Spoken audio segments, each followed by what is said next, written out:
Hello everyone, today I'm gonna show you how to install dual Facebook on Samsung Galaxy Z Flip 7. So look here, this is my on Facebook account and I'm installed another Facebook apps. So simply open your settings, scroll down,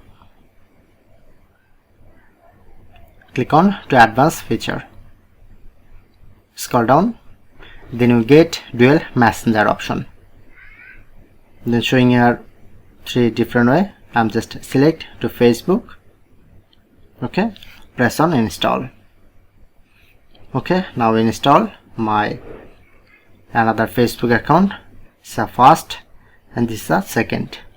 My first Facebook account and the second Facebook account. I'm just login to another account.